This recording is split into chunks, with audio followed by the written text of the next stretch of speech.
नमस्कार, आपके साथ मैं हूं विद्यानाथ झा। आप देख रहे हैं राष्ट्र धर्म। मुगलों की निशानियां देश से मिट रही हैं। पहले अयोध्या का बड़ा फैसला, राम मंदिर के भव्य निर्माण का कार्य, और अब काशी में ज्ञानवापी पर कोर्ट का बड़ा फैसला। दशकों से यह कहावत कही जा रही है कि अयोध्या तो झांकी है, काशी मथुरा बाकी है। लगता है देश में यह बात चरितार्थ होकर रहेगी, क्योंकि आज वाराणसी जिला कोर्ट ने कहा है कि ज्ञानवापी श्रृंगार गौरी का केस सुनने लायक है।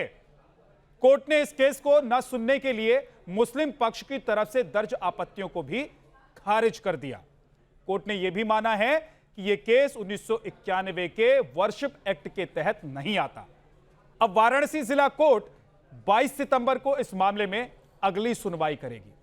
सवाल यह है कि मुस्लिम पक्ष क्या इस फैसले को सहृदय स्वीकार कर हिंदू पक्ष के साथ भाईचारे में मामले को निपटाना चाहेगा, या अयोध्या की तरह यह मामला भी जिला कोर्ट से देश के सर्वोच्च न्यायालय तक पहुंच जाएगा। आपको बताएंगे अब इस मामले में होगा क्या, लेकिन उससे पहले आप यह भी जान लीजिए कि यह मामला है क्या और अब तक इसमें हुआ क्या क्या है। मामला यह है कि 18 अगस्त 2021 को 5 महिलाएं ज्ञानवापी मस्जिद परिसर में मां श्रृंगार गौरी, गणेश जी और हनुमान जी के समेत परिसर में मौजूद अन्य देवताओं की रोजाना पूजा की इजाजत मांगते हुए कोर्ट पहुंची थी। अभी यह साल में एक बार ही पूजा की इजाजत है।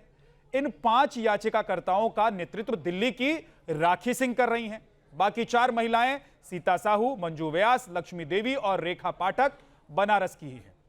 26 अप्रैल 2022 को वाराणसी सिविल कोर्ट ने ज्ञानवापी मस्जिद परिसर में श्रृंगार गौरी और अन्य देव विग्रहों के सत्यापन के लिए वीडियोग्राफी और सर्वे का आदेश दिया। सर्वे हुआ और हिंदू पक्ष ने दावा किया कि वजूखाने में शिवलिंग है। एक तरफ हिंदू पक्ष के दावे तो दूसरी तरफ मुस्लिम पक्ष के दावे हैं। इन दावों को भी समझ लीजिए। हिंदू पक्ष ने तर्क दिया कि औरंगजेब ने मंदिर तोड़कर ज्ञानवापी मस्जिद बनवाई। मान्यता है कि 1669 में औरंगजेब ने काशी विश्वनाथ मंदिर का एक हिस्सा तोड़कर ज्ञानवापी मस्जिद बनवाई थी। कुछ इतिहासकार कहते हैं कि 14वीं सदी में जौनपुर के शर्की सुल्तान ने मंदिर को तोड़वाकर ज्ञानवापी मस्जिद बनवाई थी। कुछ मान्यताओं के अनुसार अकबर ने 1585 में नए मजहब दीन इलाही के तहत विश्वनाथ मंदिर और ज्ञानवापी मस्जिद बनवाई थी। मस्जिद और विश्वनाथ मंदिर के बीच 10 फीट गहरा कुआं है, जिसे ज्ञानवापी कहा जाता है। इस कुएं के नाम पर मस्जिद का नाम पड़ा। स्कंद पुराण में कहा गया है कि भगवान शिव ने स्वयं लिंगाभिषेक के लिए अपने त्रिशूल से यह कुआं बनाया था। शिव जी ने यहीं अपनी पत्नी पार्वती को ज्ञान दिया था, इसलिए इस जगह का नाम ज्ञानवापी या फिर ज्ञान का कुआं पड़ा। आम जनमानस की मान्यताओं में यह कुआं सीधे पौराणिक कालों से और कथाओं से जुड़ा हुआ है। अब मुस्लिम पक्ष की सुन लीजिए कि मुस्लिम पक्ष ने क्या कहा। इनका कहना है कि वर्ष 1936 में वक्फ बोर्ड का गठन हुआ। वर्ष 1944 के गजट में यह बात सामने आई थी कि ज्ञानवापी मस्जिद का नाम शाही मस्जिद आलमगीर है। संपत्ति शहंशाह आलमगीर यानी कि औरंगजेब की थी। वक्फ जिसका मतलब होता है कि दान करना। मुस्लिम पक्ष का कहना है कि दान करने वाले के तौर पर, यानी कि जिस दान करने वाले का नाम जो मौजूद है इसमें, वो भी बादशाह आलमगीर का नाम दर्ज है इसमें। इस तरह से बादशाह औरंगजेब द्वारा 1400 साल पुराने शरई कानून के तहत वक्फ की गई यानी कि दान की गई संपत्ति पर वर्ष 1669 में मस्जिद बनी और तब से लेकर आज तक यहां नमाज पढ़ी जा रही है। इसके अलावा 1883 से 84 में अंग्रेजों के शासनकाल में जब बंदोबस्त लागू हुआ तो सर्वे हुआ और आराजी नंबर बनाया गया। आराजी नंबर 9130 में उस समय भी दिखाया गया था कि वहां मस्जिद है, कब्र है, कब्रिस्तान है, मजार है और कुआं है। पुराने मुकदमों में भी यह तय हो चुका है कि ज्ञानवापी मस्जिद वक्फ की प्रॉपर्टी यानी कि संपत्ति है। सरकार भी इसे वक्फ प्रॉपर्टी मानती है और इसी वजह से काशी विश्वनाथ एक्ट में मस्जिद को नहीं लिया गया। वर्ष 2021 में मस्जिद और मंदिर प्रबंधन के बीच जमीन की अदला बदली हुई, वो भी वक्फ प्रॉपर्टी मानकर ही की गई। इसलिए मां श्रृंगार गौरी का मुकदमा सिविल कोर्ट में सुनवाई योग्य नहीं है। तो यह मुस्लिम पक्ष ने कोर्ट में अपनी तमाम दलीलें रखी। लेकिन हुआ क्या, आज कोर्ट ने मुस्लिम पक्ष की इन दलीलों को खारिज कर दिया और मामले की सुनवाई के लिए कोर्ट तैयार हो गया है। और इसीलिए राष्ट्रधर्म में आज हम पूछ रहे हैं, ज्ञानवापी केस में अब क्या करेंगे मुसलमान? क्या ज्ञानवापी केस में मुसलमानों की हार तय है? राष्ट्रधर्म में आज इस मुद्दे पर हमारे साथ बात करने के लिए दो खास मेहमान हैं। जबरुल कादरी साहब हैं, मुस्लिम धर्मगुरु हैं, बहुत बहुत स्वागत है सर आपका। साध्वी विभानंद गिरी जी हैं, हिंदू धर्मगुरु हैं, बहुत बहुत स्वागत है आप दोनों का ही। साध्वी जी, आज आपके लिए खुशी का वक्त है, जश्न का वक्त है, आप बहुत खुश होंगी, इसलिए आपके पास थोड़ी देरी से आऊंगा। पहले चलता हूं कादरी साहब के पास, मौलाना साहब के पास। मौलाना साहब, आप दुखी हैं, परेशान हैं, या आपको लग रहा है कि कोर्ट ने जो फैसला सुनाया है वो ठीक है, अब कोर्ट के फैसले के हिसाब से ही हमको आगे अमल करना है, आगे अपना रास्ता इख्तियार करना है? बिस्मिल्लाहिर्रहमानिर्रहीम। देखिए, बहुत लंबी चौड़ी सारी चीज़ तो आपने बयान कर दी। लोग गए, ज्ञानवापी का लंबा मसला, तारीख भी है, सब कुछ भी है, क्या क्या है वो सारी चीज़ें लोगों के जहन में एक लंबे तौर से है। हमारा तो ये है कि हम कुछ भी कह लें, कुछ भी हो जाए, या जितनी दलाइल दे दें, जितने सबूत देखें वो कुली लगा दें, लेकिन अब चूँकि ज़माना ऐसा चल रहा है, हम कुछ भी कहें, हम दुखी भी हों, रो में भी, तो हमारी आवाज़ को सुनने वाला कोई नहीं, हमारे आंसुओं को पहुंचने वाला कोई नहीं। अब तो सिर्फ एक ही चीज़ है मेरे अजीज़ भाई, कि उन्होंने इनकार कर दिया इस केस की समाज से, और अगर वो सुन भी लेते, अब तो ये है कि ए मौला, तूने जान दी है तो तू जहान भी देगा, तूने जान दी है तो इबादत करने की जगह भी देगा। ए मौला, इन सारी तारीख और शवाहिद के पेश नज़र तू जानता है, तू सबका मालिक है, तूने हिंदुओं को भी पैदा किया, मुसलमानों को भी पैदा किया, ये आपस में जो लड़ रहे हैं, झगड़ रहे हैं, सब कुछ है, लेकिन ए मौला करीम, तू इनके दिलों पर वो सच्चाई मुसल्लत फरमा दे जो इंतशार ना हो और मोहब्बत की दीवारें कायम हो जाए। मौलाना साहब, आपको क्या लग रहा है, ये लड़ाई क्या आपके खुदा और हिंदू धर्म के बीच है, या आपको लग रहा है ये लड़ाई हिंदू मुसलमान के बीच है, या आपको लग रहा है कि ये इतिहास के एक ऐसे पन्ने और आज यानी कि वर्तमान के बीच है जिसमें फैसला होना है कि सही कौन है, गलत कौन है? देखिए, हिंदू मुस्लिम हमने नहीं कहा, हिंदू मुस्लिम तो लोग इसको खुद बना रहे हैं, समझ गए। मैंने आपसे जो भी 2-3 मिनट की जो बात कही वो ये है कि मैं आपको उसको अपनी ज़बान में खुदा कह लूँ, आप ईश्वर या भगवान कह लें, सही बुद्धि, सही अक्ल वही दे। ना मैं इसको हिंदू मुसलमान में तकसीम कर रहा हूँ, ना मैं इसको मुसलमान हिंदू को लड़ाने की बात कर रहा हूँ। और खुदा अब चूंकि अदालत के अंदर ये मुकदमा है, बड़े बड़े अच्छे पढ़े लिखे मुफर्रिख और दानिशमंद लोग जज बैठे हैं, वो इसको फैसला करें, और फैसला करने के बाद हाँ ऐसा फैसला करें कि जो हिंदुस्तान के अंदर एक नफरत की आग पैदा ना हो, मोहब्बत की। अल्लाह और खुदा जैसे भगवान ही आपको लगता है कि जैसे आपके अल्लाह हैं, खुदा हैं, वैसी भगवान भी हैं? आप भगवान को मानते हैं? देखिए, हमारे ईश्वर को मानते हैं? अरे देखिए, ईश्वर, इस बात को सारे धर्म मानते हैं कि एक ही जात है जिसने सबको पैदा किया। कौन सी? सारे धर्म मानते हैं। कौन सी जात है? वो अल्लाह है, उसको हम अल्लाह कहते हैं, खुदा कहते हैं। आप उसको अपनी कितने साल पुराना है आपका धर्म और कह लेते हैं? वही कितने साल पुराना है इस्लाम? जी, कितने साल पुराना है इस्लाम? 1400 साल से भी लंबा है। और हिंदू या सनातन धर्म कितना साल पुराना है? देखिए, हिंदू और सनातन, अगर आप इसकी तारीख में जाओगे तो हिंदू या सनातन धर्म आप उस बहस में ना जा करके, चूंकि उस पर चल रही है, हो सकता है अगर उसमें कोई बात भी आए, कितना पुराना है, उसमें कितने लोग आए, पहले कौन आए, उस तफसील में मत जाइए मेरे अजीज। आपने कहा कि सबको पैदा करने वाले जो हैं वो अल्लाह हैं, इसलिए मैंने आपको पूछ लिया कि आपकी बात सनातन धर्म। और मुझे एक चीज और बता दीजिए, ये इस्लाम कहां से निकला है? ये इस्लाम जो मजहब है हमारे परवरदिगार आलम अल्लाह तबारक व तआला ने। मैं बता रहा हूं आपको, सुनिए ना, मैं बता रहा हूं जी। जैसे सनातन से बौद्ध धर्म निकला, जैन धर्म निकला, इस्लाम कहां से निकला है? इस्लाम धर्म अल्लाह तबारक व तआला ने पहले। अरे जड़ कहां है? तो लीजिए, जब मैं बोलूंगा पहले तौरात को नाजिल फरमाया, ज़बूर को नाजिल फरमाया, इंजील को नाजिल फरमाया, हर उम्मत के अलग अलग आते रहे। बाद में कुरान को और जनाब रसूलुल्लाह सल्लल्लाहु अलैहि वसल्लम को पैदा फरमा करके जो दुनिया में भेजा, जब से मजहब इस्लाम अल्लाह तबारक व तआला ने मान लिया ना कुरान दुनिया में सर, मान लिया ना आपने? आपने मान लिया कि तो सबसे पहले इस्लाम नहीं आया यहाँ, है ना? उससे पहले इस जमीन पर सबसे पहले इस्लाम नहीं आया। चलिए, कम से कम आपने इस्लाम मान लिया।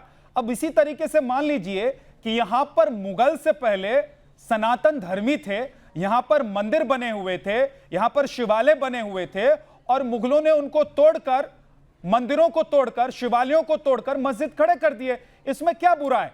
इतिहास गवाह है, दस्तावेज गवाही देते हैं, और इसलिए कोर्ट ने कहा है कि हम सुनवाई करेंगे। मान लीजिए, बात खत्म हो जाएगी। नहीं तो कोर्ट सुनवाई कर रहा तो उसके ऊपर पाबंदी मेरे भाई कौन लगा रहा? कोर्ट सुने, सच्चाई और हकीकत है वो सामने आ जाएगी, हम लोग उसका इंतजार करें। जैसे राम मंदिर का एक जमाने तक चले, उन लोगों ने बेचारों ने मुकदमे किए, कोई दुनिया में नहीं रहे और उनके बाल बच्चे रहे। इस तरीके से जो पैरवी कर रहे हैं, सच्चाई क्या है किसका वो भी सामने आ जाएगा। लेकिन यह है कि मेरे सारे दोनों भाई, चूंकि ये मुल्क हमारा बड़ा गंगा जमनी तहजीब का मालिक हो मुख्तार है, इसलिए कोई विरोध, कोई दंगे फसाद की जरूरत नहीं है। जब कोर्ट पहुंचे हो तो कोर्ट के सही डिसीजन का इंतजार करना चाहिए। साध्वी जी, मौलाना साहब कह रहे हैं कि अब तो दीने इलाही, अल्लाह खुदा जो है वही रक्षा करेंगे, बाकी हिंदुस्तान में अब कोई संस्था, कोई सरकार, कोई व्यवस्था ऐसी नहीं रह गई है जो मुसलमानों की रक्षा करे। मैंने किसी संस्था का या किसी का नाम नहीं लिया, नहीं, नाम नहीं लिया, लेकिन कहने का मतलब क्या है? आप इतनी आगे होकर के क्यों मैं पूछ रहा हूं, कहने का मतलब नाम नहीं लिया। नहीं, आपने पहली लाइन में कहा, संस्था का नाम नहीं लिया मौलाना साहब, आपने पहली लाइन में क्या कहा कि अब हमारे लिए सिर्फ खुदा है, वो जो करेगा, वो जो तय करेगा वही होगा, बाकी तो हम लोग कुछ भी कर लें, कुछ नहीं होने वाला है। इसका मतलब तो यही है ना कि हर संस्था, हर व्यवस्था, हर सरकार, हर सिस्टम से आपका भरोसा उठ चुका है। साध्वी जी को अपनी तरफ से जी, मेरी बहन बोलेंगी, जी बताइए। सबसे पहले तो मैं मेरे भाई मौलाना साहब आपको राम राम कहती हूँ, और आपको ये कहती हूँ कि भारत, एक हिंदुस्तान ऐसा एक देश है जहाँ पर सारी जातियाँ, सारे मजहब, सारे संप्रदाय सुरक्षित हैं। और आपको एक बात तो माननी ही पड़ेगी कि मुगलों ने आकर के भारत में सारे मंदिरों को ध्वस्त किया, और कभी किसी मुगल को ने जमीन के ऊपर, जमीन तो दान कर सकते हैं पर छत को दान करते हुए नहीं देखा। ज्ञानवापी जो पूरा मंदिर का परिसर है वो जमीन पर है, और जमीन के ऊपर जो छत है मंदिर के ऊपर, वहां पर आप मुसलमानों ने उसको कब्जा करके नमाज पढ़ना शुरू किया। कभी तो किसी मंदिर में नमाज पढ़ना जायज नहीं है। दूसरी बात यह है कि जहां पर विवादास्पद मामला हो, जहां पर लड़ाई झगड़ा हो, वहां नमाज पढ़ना जायज नहीं है। तो आप लोगों को आज या कल या परसों स्वीकार तो करना पड़ेगा कि मुगल जो करके गए हैं वो आप सबके लिए एक कुएं का एक खाई खोद करके गए हैं, क्योंकि वो मंदिर भगवान भोलेनाथ शिव की थी।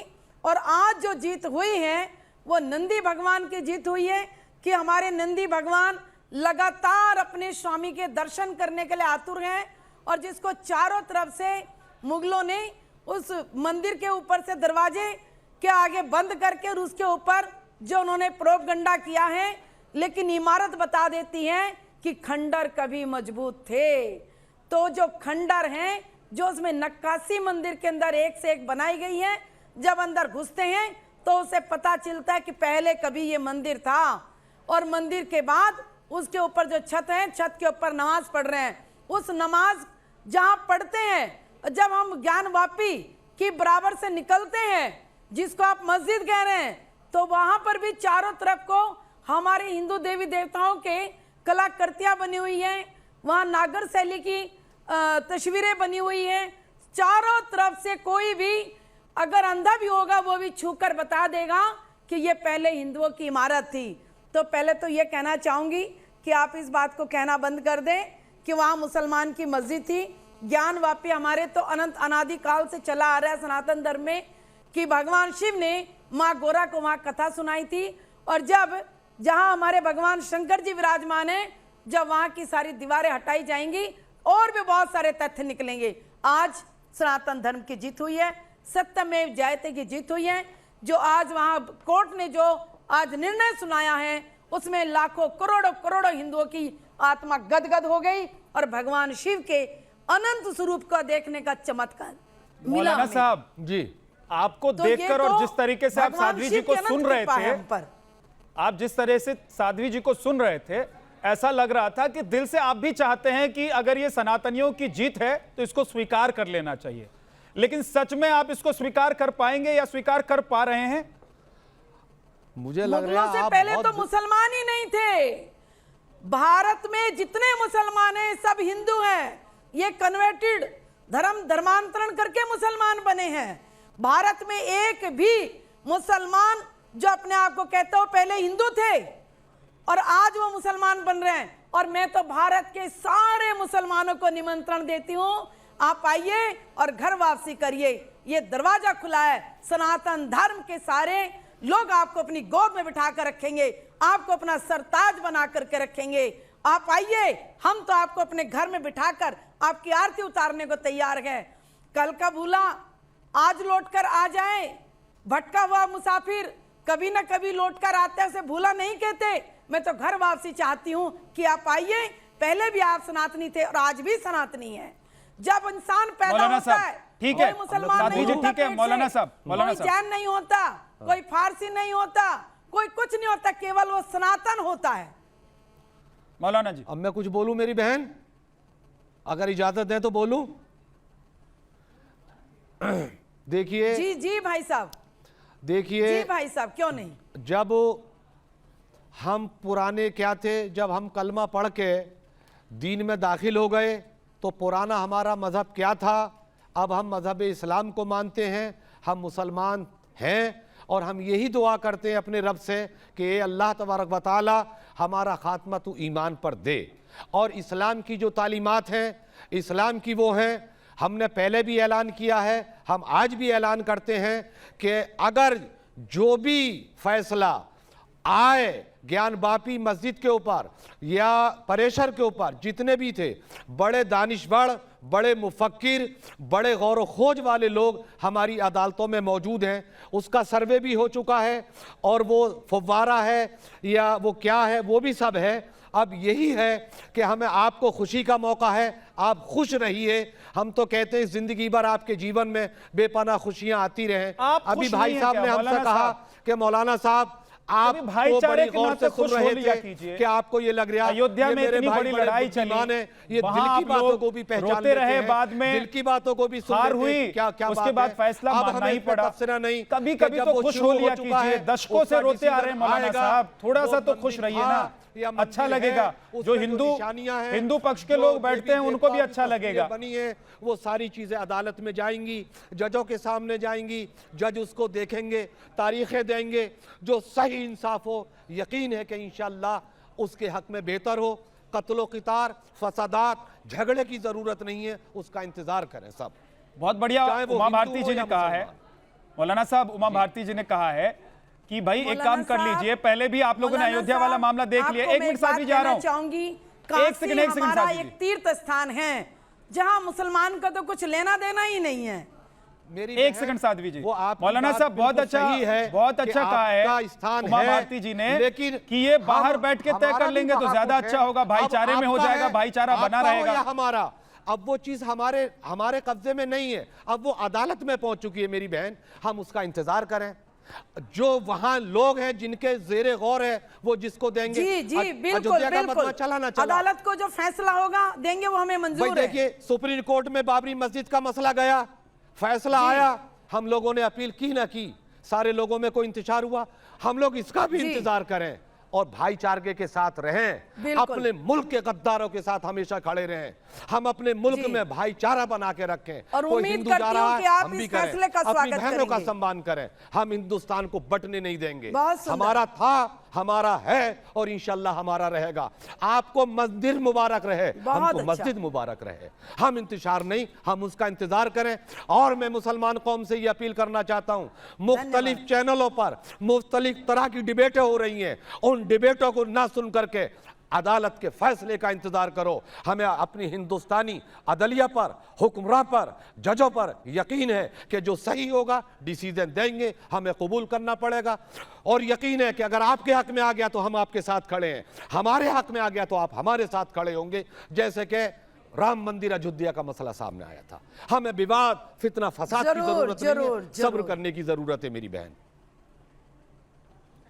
ठीक है मौलाना साहब जी, अदालत में जो फैसला होगा वो तो मानना ही होगा जी, और मनवाने के लिए सरकार और प्रशासन है, हाँ। वो अपना काम करेगा जी। कोई कहेगा कि खून की नदियां बह जाएंगी या देश में ये हो जाएगा वो हो जाएगा, वो तो नहीं हुआ, वो देख लिया लोगों ने, अयोध्या मामले में देख लिया। सुनिए ना मैं क्या कह रहा हूं, एक अयोध्या मसले पे मेरी बात सुनिए। आप खून की नदियां बहाने का फैसला कवलस वक्त आप टीवी चैनल पे क्यों ले रहे हो?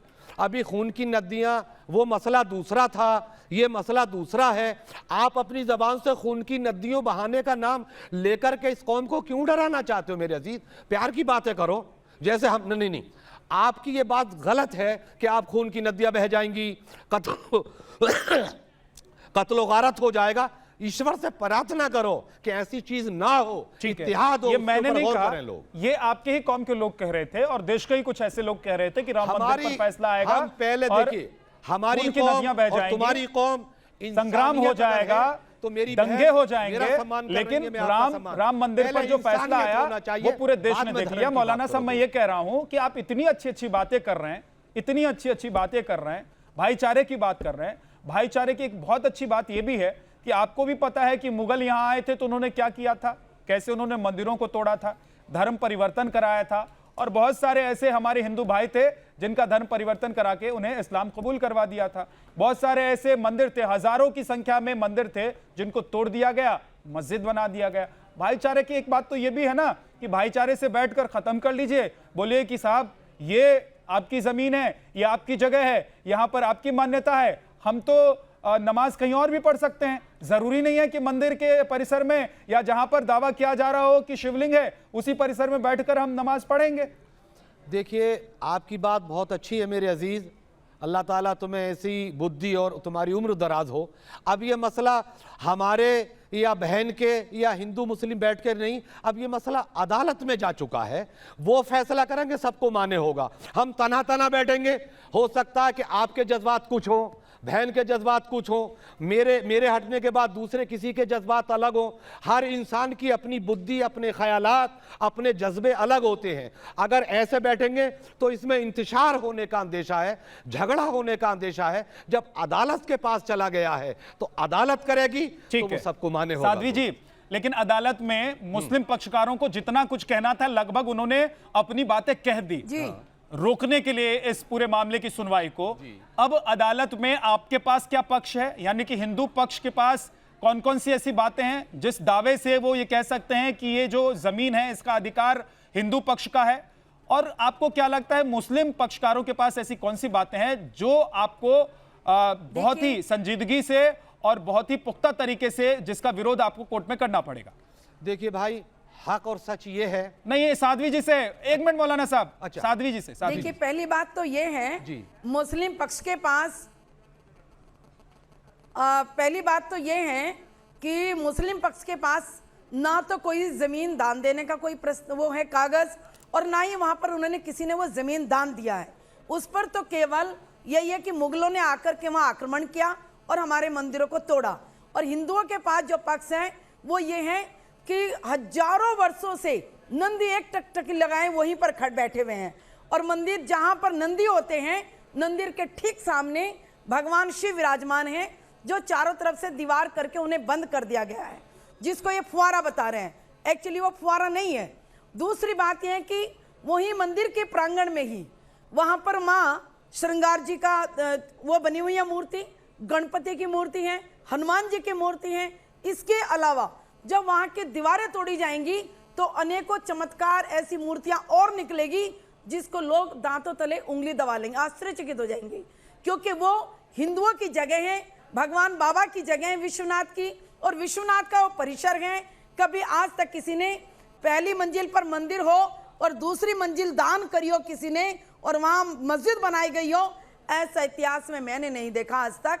ये तो केवल मुगलों का है कि मुगल जहां जाते थे तोड़फोड़ करते थे और अपना कब्जा कर लेते थे।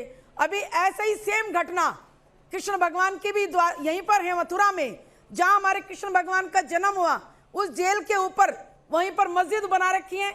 वो भी मस्जिद हमारी वैसी ही है जैसा सेम ये घटना है। नीचे शिव शंकर जी की पिंडी और वहां कृष्ण भगवान मथुरा में, ऐसे ही भगवान का जेल का स्थान, उसके ऊपर मुगलों ने आए और वहां पर मस्जिद बना दिया और नमाज अदा करने लगे।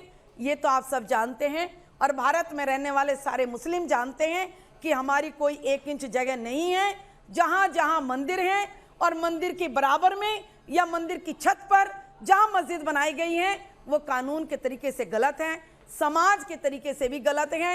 ये मुस्लिम भाई भी सब जानते हैं और मैं इतना मुझे विश्वास है जब कोर्ट इसमें जज फैसला सुनाएंगे और ये खुशी खुशी हमें हमारी स्थान देंगे और एक साथ मिलकर के ये उस जगह को हमें सौंपेंगे। और मुझे उम्मीद है मौलाना साहब के विचारों से मैं बड़ी प्रभावित हूँ। ये कोर्ट में जो आएगा फैसला उसको पूरे भारतवर्ष के मुसलमान को स्वीकार करना पड़ेगा क्योंकि वो हमारी जगह है, बाबा विश्वनाथ की जगह है, करोड़ों करोड़ों हिंदू मौलाना साहब आप साध्वी जी की बातों से सहमत हैं? शिव की जगह है जो उनकी बातों से सहमत हैं आप कि मुगलों ने मंदिर तोड़े, मुगलों ने जैसा अयोध्या में किया, जैसे मथुरा में किया, वैसे काशी में भी किया? देखिए, मुगला का जो ज़माना था उन्होंने जहां मंदिर तोड़े तो वहां मंदिर बनवाए भी हैं, लेकिन वो तारीख एक लंबी है और कुछ भी ये मानते हैं आपके उन्होंने मंदिर तोड़ के मस्जिद बनवाई? नहीं, हाँ, कहीं उन्होंने मंदिर भी तोड़े, मस्जिदें भी तोड़ी, ऐसा नहीं कि मंदिर ही। मौलाना साहब ये मानते हैं आपकी मंदिरों को तोड़कर मस्जिद बनवाया? नहीं, मेरी बात, मुगलों ने मंदिर भी तोड़े, मस्जिद भी काशी में, मथुरा में, अयोध्या में तो ऐसा हुआ ही है, तो प्रत्यक्ष है, प्रत्यक्षम के प्रमाणम को तोड़ करके प्रत्यक्ष को प्रमाण की जरूरत क्या है, ये मानते हैं आप? आज भी पत्थर पर लिखा है, कुतुब मीनार में आप जाइए, कुतुब मीनार में आज भी पत्थर लिखा हुआ है 27 मंदिरों को तोड़ करके, और वहां पर कुतुबुद्दीन ऐबक ने हमारे विष्णु स्तंभ कर चिपका करके अपने पत्थर उसका कुतुब मीनार का नाम दे दिया। मंदिर तो कोई नहीं बनाया लेकिन मंदिरों को ध्वस्त जरूर किए गए हैं।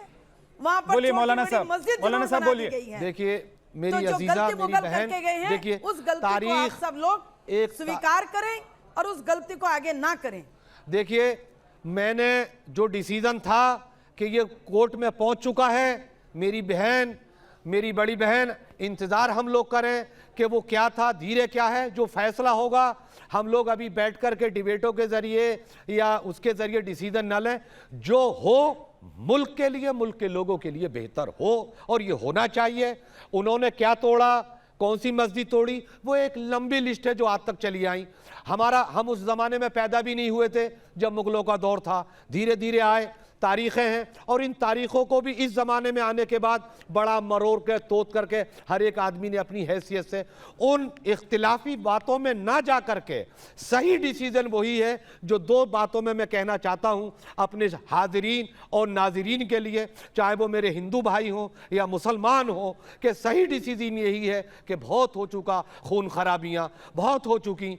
अब जो डिसीजन ज्ञान बापी का है, मथुरा का भी केस ज़ेरे अदालत है, इन केसों को दोनों जगहों के इत्तिफाक से अपना हृदय का फैसला दो, दिल का फैसला दो, जो जजमेंट वो देते हैं उसको स्वीकार करो, उसको मानो, नफरत बहुत करो। और जब ये मुल्क रहेगा जब ही तो इबादत होगी, जब ही तो पूजा होगी, जब ही मंदिर बनेंगे, जब ही मस्जिद बनेंगे। हम आपस में लड़ मड़ के खुरेजी कर देंगे तो मस्जिदों की रौनक कौन बढ़ाएगा, मस्जिदों में पूजा करने के लिए कौन जाएगा। हम हैं तो हिंदुस्तान रहेगा, मंदिरें रहेंगी, मस्जिदें रहेंगी, गिरजाएं रहेंगे, मज़ारात रहेंगे। इस नफरत से अलग हट करके एक मोहब्बत की राहें हम लोगों को निकालना चाहिए। लेकिन असदुद्दीन ओवैसी ऐसा नहीं मानते हैं। बड़े झगड़े हो गए, बड़े हो जो गए, मुसलमानों का बड़ा नेता खुद को मानते हैं, अपनी पूजा असदुद्दीन करो, ओवैसी हम अपनी ऐसा नहीं इबादत मानते हैं करें। मौलाना साहब। उनको लग रहा है ये जाती है मुसलमानों के प्रति। अब इसका उनको लग रहा है तो भाई उनको लगने दिया जाए, उसका आपको तो लग रहा है कि मुसलमानों के साथ देश में जाती हो रही है, पहले राम मंदिर के फैसले से और अब काशी के फैसले से। देखिए हिंदुस्तान का मुसलमान मेरे भाई ना पहले हिंदुस्तान से बाहर था, हम कोई किराए पे नहीं आए हैं, हमारा मुल्क था, है और इंशाल्लाह रहेगा। हम बराबर के शरीक इसमें हैं, हमारे ऊपर कोई ज्यादती नहीं है। और जब अपने घर में रहते हैं तो कभी माँ भी डांटती है, मुस्कुराना पड़ता है, बाप डांटता है, क्या आपको मुस्कुराना लग पड़ता रहा है अपने घर के लोग अयोध्या के अपने घर में रहने के बाद काशी का जो आज का ऐसा फैसला कोई चीज है, नहीं है। इसमें मुसलमानों के साथ ज्यादती हो रही है, ऐसा आपको लग रहा है? मौलाना साहब, शरीफाना जिंदगी है। मौलाना साहब जी, मैं पूछ रहा हूं कि अयोध्या का जो फैसला है और आज जब काशी में फैसला है वाराणसी जिला कोर्ट का, इसमें आपको लग रहा है मुसलमानों के साथ ज्यादती हो रही है? देखिए, इसमें जब तक के डिसीजन ना आ जाए हम कुछ नहीं कह सकते कि हमारे साथ ना इंसाफी है या हमारे साथ जुल्म हो रहा। जब हम आपके पास आन के खड़े हो गए, नहीं, आज जो फैसला है उस पर तो कह सकते हैं ना, तो आपकी बात है। अरे मौलाना साहब, आज जो फैसला है उस पर भी नहीं कहना चाहते हैं क्या? आज तो फैसला आया है ना। हाँ, तो फैसला है भाई। जो ये क्या लग रहा है आपको कि ज्यादती है मुसलमानों के साथ? नहीं, अभी फैसला अभी तो सुनवाई होगी, आगे चलेगा। आज तो ये तय हो गया ना। इतनी सारी दलीलें जो मैंने पढ़ के सुनाई, हाँ। आपने देखा कि कोर्ट में आपके पक्ष की तरफ से, मुस्लिम पक्ष की तरफ से रखा गया था। हाँ। और आपको लग रहा है कि इन तमाम बातों को अगर कोर्ट ने नहीं जायज माना है सुनवाई नहीं करने के लिए, तो ये ज्यादती है मुसलमानों के साथ? देखिए, आपका सवाल बड़ा मजबूत है। वो आपने मुझे सुनाई, आपने मेरे सामने रखी, आपका कहा हुआ वो मेरे लिए फैसला नहीं हो सकता। मैं आपसे कहूं वो फैसला नहीं हो सकता। इसी बात को सुनकर के अगर कोर्ट अपने क्या करेंगे अब आगे? आप लोग क्या देगा वो असल होगा। मौलाना साहब, आगे क्या करेंगे? आगे जैसा फैसला होगा अल्लाह फैसला तो तब होगा जब दलील देंगे ना, जब सबूत पेश करेंगे। क्या सबूत पेश करेंगे? अब तो वो वकील लोग वहां केस लड़ रहे हैं मेरे क्या है वहां? आपको क्या लग रहा है कि क्या मुस्लिम पक्ष वहां पर अगर केस लड़ने के लिए गया है तो कुछ तो उनके पास होगा ना, कुछ तो सबूत होंगे। उनके पास कुछ तो पुराने वजह सबूत होंगे, दस्तावेज होंगे, वो भी पेश करेंगे। जैसे हिंदू भाइयों ने पेश किए वो भी पेश करें, वो भी क्या ये दस्तावेज की भाई मुगल यहाँ आए थे और फलाना ने, आलमगीर ने जमीन दान की थी, उस वहां पर मस्जिद बनाई गई थी? हाँ, वो चीज अगर वो पेश करेंगे तो वहां के जज उसको सुनेंगे ना, वो स्वीकार करते हैं या नहीं करते। चलिए, आप इंतजार करना चाहते हैं, वो जज आप इंतजार करना चाहते हैं। साध्वी जी, आखिरी कमेंट आपसे। हिंदुओं के लिए अब आगे का रास्ता क्या है ज्ञानवापी को लेकर और श्रृंगार गौरी? जी,